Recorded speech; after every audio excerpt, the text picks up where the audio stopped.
Hello दोस्तों, स्वागत है हमारे नए वीडियो में। आज की वीडियो में हम लोग एक क्राइम थ्रिलर मूवी का एक्सप्लेन करने वाले हैं और इस मूवी का नाम है नेवर डाई अलोन, जिसे 2008 में रिलीज किया गया था। इस मूवी की कहानी में हम लोग 4 लड़कियों को देखेंगे जो कि एक ट्रिप पर जा रही थी, लेकिन कुछ बदमाश लड़कों की नजर इन पर पड़ती है और वो लोग इनका पीछा करके इन्हें रोकते हैं। इसके बाद वो लोग इन्हें बंदी बनाते हैं और जंगल के बीचों बीच अपने अड्डे पर ले जाते हैं और इन चारों को उल्टा होकर लेटने के लिए बोलते हैं। इसके बाद बारी बारी से इन लोगों से जबरदस्ती किया जाता है। ये लोग उनके साथ कई दिनों तक ऐसा करते हैं, लेकिन फिर आगे क्या होता है ये हम इस वीडियो में देखेंगे। तो चलिए इस मूवी को शुरू करते हैं। मूवी के स्टार्ट में हम लोग कुछ लड़कियों को देखते हैं। ये लोग एक ट्रिप पर जा रहे थे। ये लोग जाते हुए अपने रास्ते में बहुत एंजॉय करते हैं, लेकिन यहाँ का मौसम काफी गर्म था, इसलिए इन लोगों को गर्मी लग रही थी। कुछ दूर चलने के बाद ये लोग अपनी गाड़ी को रोकते हैं और अपनी एक दोस्त के बारे में बातें करते हैं जो कि इन लोगों के साथ इस ट्रिप पर नहीं आई है। इनमें से एक लड़की का नाम मारिया था। मारिया इन लोगों को बताती है वो ये चाहती थी इन लोगों की वो दोस्त भी इनके साथ आए, लेकिन उसके पेरेंट्स ने उसे यहाँ आने से मना कर दिया।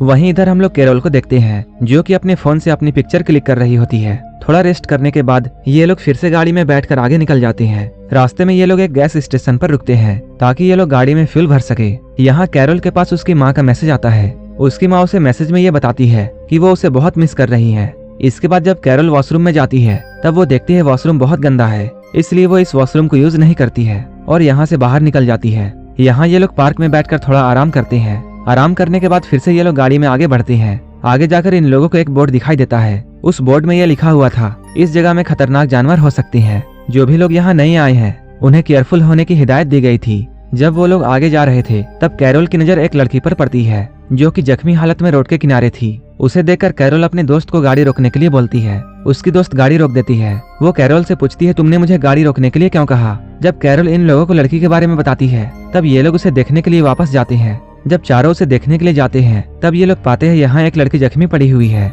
जो कि उन्हें कुछ देर पहले पेट्रोल पंप में नजर आई थी। वो कुछ फ्रूट्स अपने घर पर लेकर जा रही थी, तभी उसे किसी ने गोली मार दिया था और वो बुलेट उसके सर के आर पार हो गई थी। जब ये चारों उस लड़की की इस हालत को देखते हैं तब ये लोग उसकी मदद करने की सोचते हैं, लेकिन तभी दूर से कोई उन पर भी गोली चलाने लगता है। ये देखकर ये लोग बहुत डर जाती हैं। ये लोग जल्दी से गाड़ी में छुप जाते हैं। साथ ही साथ ये लोग उस घायल लड़की को भी गाड़ी में डालते हैं ताकि ये लोग उसे हॉस्पिटल ले जाकर उसकी जान बचा सके। वो अपनी गाड़ी जल्दी से स्टार्ट करती है और वहाँ से जाने लगती है, लेकिन तभी ये लोग कुछ लड़कों को देखते हैं जो कि उन्हें जाते हुए घूर रहे थे। देखने में ऐसा लग रहा था जैसे इन्हीं लोगों ने उस लड़की को गोली मारी है। इसके बाद ये लड़के अपनी गाड़ी निकालते हैं और वो उन लड़कियों का पीछा करने लगते हैं। इधर कार के अंदर ये लोग उस घायल लड़की से ये कहती हैं कि वो हार ना माने। ये लोग उसे हॉस्पिटल ले जाएंगे और उसकी जान बच जाएगी। ये लोग डिसाइड करते हैं ये लोग पहले पुलिस स्टेशन जाएंगे, लेकिन तभी उस घायल लड़की की सांसें रुक जाती हैं और उसकी मौत यहीं पर हो जाती है। ये देखकर ये लोग बहुत डर जाती हैं। इसके बाद जल्दी से ये लोग पास के पुलिस स्टेशन पर जाते हैं।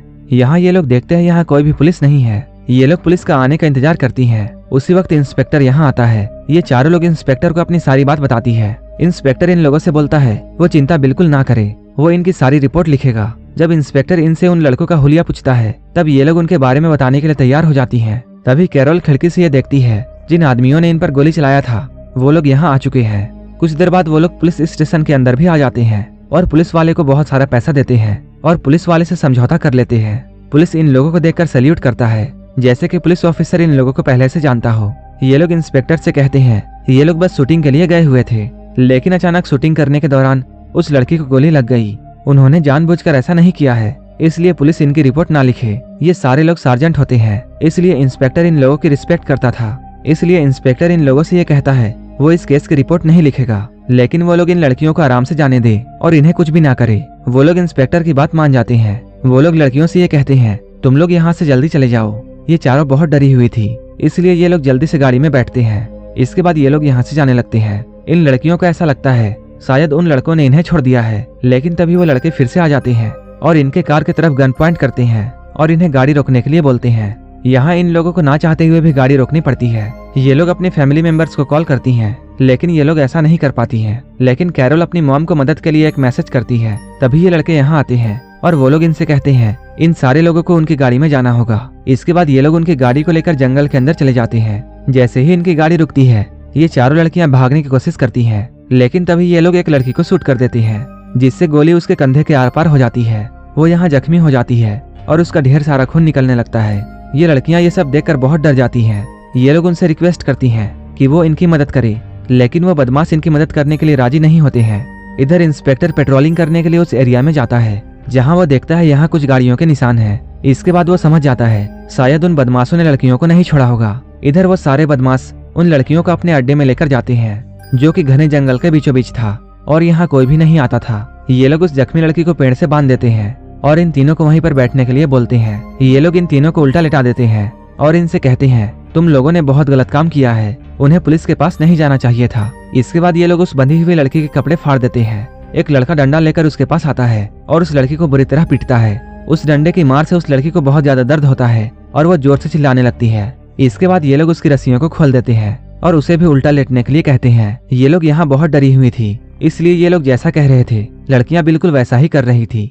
वो लड़की जैसे ही उल्टा लेटती है एक लड़का उसके पास जाता है और वो उस लड़की के साथ जबरदस्ती करता है। वो बहुत बेरहमी से उसके साथ पेश आता है जिससे उसे बहुत दर्द होता है और अब उस लड़की के शरीर में कोई भी जान नहीं बची थी। इधर दूसरा आदमी एक लड़की के पास जाता है और वो उसके सारे कपड़े फाड़ देता है और उसके सारे कपड़ों को फाड़ने के बाद वो उसके साथ जबरदस्ती करता है और उसका शोषण करता है। इतना करने के बाद भी इन लोगों का मन नहीं भरता है। इसके बाद ये लोग तीसरी लड़की के पास जाते हैं जो कि यहाँ से भागने की कोशिश कर रही थी, लेकिन वो उस पर गन पॉइंट कर देते हैं और वो उससे कहते हैं अब उसके साथ भी यही सब होने वाला है जो कि उसके दोस्तों के साथ हुआ। ये सब देखकर कैरोल भी भागने की कोशिश करती है, लेकिन ये लोग उस पर भी गन पॉइंट कर देते हैं। एक आदमी उससे कहता है अगर तुमने यहाँ से भागने की कोशिश की तब मैं तुम्हारे सारे दोस्तों को मार दूंगा। ये कहते हुए वो आदमी कैरोल के पास आता है, लेकिन कैरोल की दोस्त उस आदमी से कहती है कैरोल अभी नाबालिग है इसलिए वो उसे छोड़ दे, इसके बदले वो जो भी उसके साथ करना चाहते हैं वो कर सकते हैं। लेकिन वो आदमी उस लड़की की बात नहीं सुनता है और वो कैरोल के पास जाता है और उसके साथ बड़ी बेरहमी से जबरदस्ती करता है। ये सारे लोग मिलकर इन लड़कियों का शोषण करते हैं। अपनी हवस मिटाने के बाद ये लोग अब सोचने लगते हैं कि इन्हें इन लड़कियों का क्या करना चाहिए। कुछ देर के बाद ये लोग फिर से यहाँ आते हैं और सारे लोग फिर से इन लड़कियों का शोषण करते हैं। ये लोग लगातार उनके साथ जबरदस्ती कर रहे थे। इधर हम लोग पुलिस स्टेशन में देखते हैं यहाँ कैरोल की माँ का पुलिस के पास कॉल आया है। कैरोल की माँ पुलिस से ये कहती है उसकी बेटी ने उसे मदद के लिए मैसेज किया था, इसलिए उसकी माँ को ऐसा लग रहा था जैसे उसकी बेटी को मदद की जरूरत है और वो इस पुलिस वाले के एरिया में है। इंस्पेक्टर उससे पूछता है क्या तुम्हारी बेटी के साथ कोई और भी था? कैरोल की मदर बताती है हाँ उसके साथ उसकी 3 दोस्त भी थी। ये सुनकर इंस्पेक्टर समझ जाता है कैरोल की मदर उन्हीं चारों लड़कियों के बारे में बातें कर रही है जो कि कुछ देर पहले उसके पास आई थी। ये सुनकर इंस्पेक्टर अपनी गाड़ी लेकर उन्हें ढूंढने के लिए निकल जाता है। इधर ये लड़कियां देखती हैं वो सारे मर्द एक गाड़ी में बैठकर कहीं जा रहे हैं। इन्हें ऐसा लगता है शायद उन लोगों का मन अब भर चुका है, इसलिए ये लोग इन्हें छोड़कर जा रहे हैं। इसके बाद ये तीनों अपने कपड़े पहनती हैं। यहाँ ये लोग बहुत शौक में थे।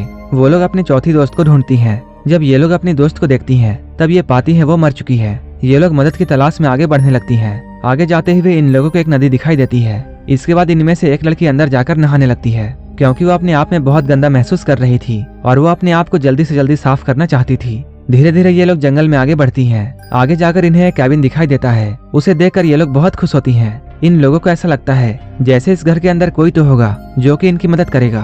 इधर इंस्पेक्टर इन लोगों को ढूंढ रहा था, तभी इंस्पेक्टर की नजर इनके कार पर पड़ती है जो कि उन बदमाश आदमियों ने छुपा कर रखी थी। उस कार को देखकर इंस्पेक्टर समझ जाता है जरूर उन बदमाश आदमियों ने इन लड़कियों के साथ गलत किया है, इसलिए वो लड़कियों को ढूंढने के लिए जंगल की ओर जाता है। इधर ये तीनों लड़कियां कैबिन के अंदर आ चुकी हैं। ये लोग जब अंदर जाती हैं तब ये लोग देखती हैं ये कैबिन बिल्कुल खाली है, लेकिन यहाँ इन्हें ड्रिंक्स दिखाई देता है। उसे देखकर इन्हें समझ में आता है यहाँ कोई न कोई तो रहता है। तभी इन लोगों को कार आती हुई दिखाई देती है और ये कार उन्हीं आदमियों की थी जिन्होंने इनके साथ गलत किया था। उन्हें देखकर ये लोग समझ जाती हैं इस कैबिन में वही बदमाश लोग रहते हैं। कैरोल ये देखकर दरवाजे की तरफ भागती है, लेकिन तभी एक आदमी यहाँ आकर कैरोल के सर पर शूट कर देता है जिससे कैरोल की यहीं पर मौत हो जाती है। बाकी बची हुई 2 लड़कियां ये देखकर बहुत डर जाती हैं और वो लोग अपनी जान बचाने के लिए यहाँ से भागने की कोशिश करती हैं, लेकिन ये लोग इन्हें गन दिखाकर पकड़ लेते हैं। इसके बाद एक आदमी एक लड़की जिसका नाम लेनोर है उसके पास आता है। वो आदमी लेनोर से ये कहता है वो यहाँ से नहीं भाग सकती है। लेनोर ये सुनकर उसके मुंह पर थूक देती है। वो कहती है तुम बहुत बुरे इंसान हो।